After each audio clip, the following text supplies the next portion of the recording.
Assalamualaikum warahmatullahi wabarakatuh. Perkenalkan, nama saya Fahira Okta Ramadhani, NIM 23036016 dari Prodi Kimia NK, kelas Kimia NKD. Nah, sekarang saya akan membahas tentang titrasi kompleksometri. Kira-kira apa ya titrasi kompleksometri tersebut? Oke, kita akan bahas pada slide berikutnya. Yang pertama, kita akan membahas tentang prinsip titrasi kompleksometri, di mana prinsip titrasi kompleksometri adalah metode analisis kuantitatif yang digunakan untuk menentukan konsentrasi ion logam dalam suatu larutan dengan memanfaatkan pembentukan kompleks yang stabil antara ion logam dan suatu ligan atau agen pengompleks. Biasanya, ligan yang digunakan adalah EDTA atau etilen diamin tetraasetat, karena mampu membentuk kompleks yang kuat dan banyak ion logamnya. Selanjutnya yaitu definisi titrasi kompleksometri.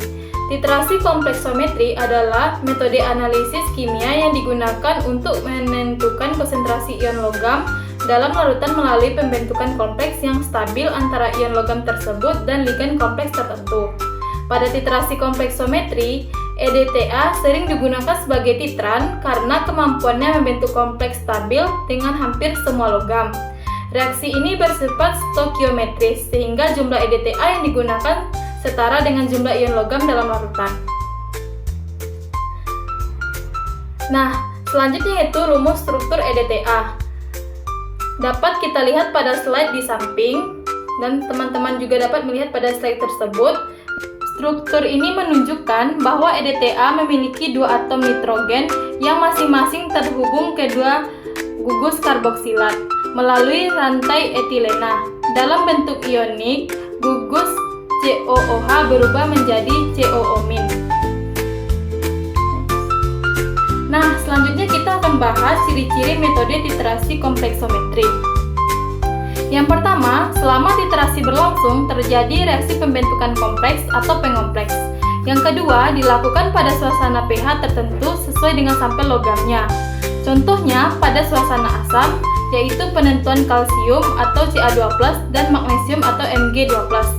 Yang kedua, pada suasana basah, yaitu pada penentuan zinc atau Zn2+, dan tembaga Cu2+. Yang ketiga, dapat digunakan untuk menganalisis hampir semua kation logam. Dan keempat, larutan standar yang digunakan biasanya adalah EDTA atau etilen diamin tetraasetat. Nah, materi selanjutnya yaitu sifat larutan standar EDTA. Yang pertama, larutan berwarna bening. Yang kedua, dapat bereaksi hampir dengan semua logam kecuali golongan 1A, di mana golongan logam 1A tersebut adalah litium, natrium, kalium, rubidium, cesium, dan fransium. Yang ketiga, dalam membentuk kompleks dengan logam EDTA berfungsi sebagai ligan. Dalam perhitungan menggunakan konsentrasi molar, karena 1 mol EDTA dapat bereaksi dengan 1 mol logam membentuk 1 mol kompleks. Lalu, apa sih indikator yang kita gunakan pada titrasi kompleksometri ini? Yang pertama yaitu indikator pada pH rendah atau asam. Kita menggunakan indikator EBT. Digunakan untuk titrasi ion logam seperti Ca2+ dan magnesium Mg2+ dalam suasana asam atau netral. EBT akan membentuk kompleks berwarna merah dengan logam yang berubah menjadi biru saat logam tersebut terikat dengan agen pengompleks. Misalnya pada titrasi kompleksometri yang digunakan larutan standar EDTA. Nah, yang kedua, indikator pada pH netral atau sedikit basah, yaitu indikator yang kita gunakan, indikator Murexit. Digunakan untuk titrasi logam seperti kalsium dan magnesium, terutama pada pH sedikit basah. Murexit akan membentuk warna merah dengan ion logam, dan warna akan berubah menjadi kuning saat logam terikat dengan EDTA. Nah, selanjutnya yaitu reaksi umum larutan standar EDTA. Reaksi larutan EDTA pada titrasi kompleksometri secara umum melibatkan pembentukan kompleks antara ion logam Mn+ dengan EDTA atau asam etilen diamin tetraasetat. Nah, reaksinya dapat teman-teman lihat pada slide di samping. di mana M merupakan ion logam dengan muatan N+, contohnya adalah Ca2+, Mg2+, Fe3+. Sedangkan Y adalah EDTA dalam bentuk terionisasi penuh atau Y4-. My merupakan kompleks stabil antara EDTA dan ion logam. Nah, lalu sampel apa aja sih yang bisa kita gunakan pada titrasi kompleksometri ini, atau sampel apa aja yang bisa kita tentukan menggunakan titrasi kompleksometri? Nah, yang pertama yaitu penentuan kandungan kalsium atau Ca2+ dalam kulit telur. Yang kedua yaitu penentuan magnesium atau Mg2+ dalam air. Yang ketiga yaitu penentuan logam berat Fe3+, Cu2+, Zn2+ pada air limbah dan air minum. Nah, kita selanjutnya akan bahas kelebihan dan kekurangan titrasi kompleksometri. Kelebihan yang pertama dari titrasi kompleksometri adalah keakuratan dan ketelitian yang tinggi. Yang kedua, penggunaan untuk berbagai jenis ion logam.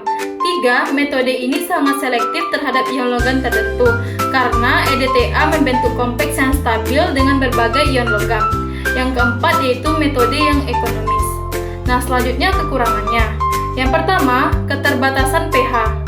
Kesalahan dalam pengaturan pH dapat menyebabkan kesalahan dalam hasil analisis. Yang kedua yaitu beberapa indikator hanya dapat digunakan dalam rentang pH tertentu. Yang ketiga, kesulitan dalam menentukan titik akhir pada beberapa sampel. Baiklah, kesimpulan yang dapat kita ambil dari pembahasan kita yang tadi adalah titrasi kompleksometri adalah metode analisis kimia yang digunakan untuk menentukan konsentrasi ion logam dalam suatu sampel dengan menggunakan agen pengkompleks. Biasanya yang digunakan adalah larutan standar EDTA yang membentuk kompleks stabil dengan ion logam tersebut. Metode ini sangat akurat dan efektif untuk analisis berbagai ion logam seperti Ca2+, Mg2+, Fe3+, Cu2+, dan Zn2+. Titrasi kompleksometri adalah teknik yang sangat berguna dalam analisis kimia, terutama dalam pengukuran ion logam dalam berbagai sampel seperti air, produk industri, makanan, farmasi, dengan syarat prosedur dilakukan dengan hati-hati untuk meminimalkan kesalahan. Sekian video penjelasan mengenai titrasi kompleksometri yang saya jelaskan. Semoga video ini bermanfaat bagi kita semua. Sekian, terima kasih. Assalamualaikum warahmatullahi wabarakatuh. See you, bye-bye.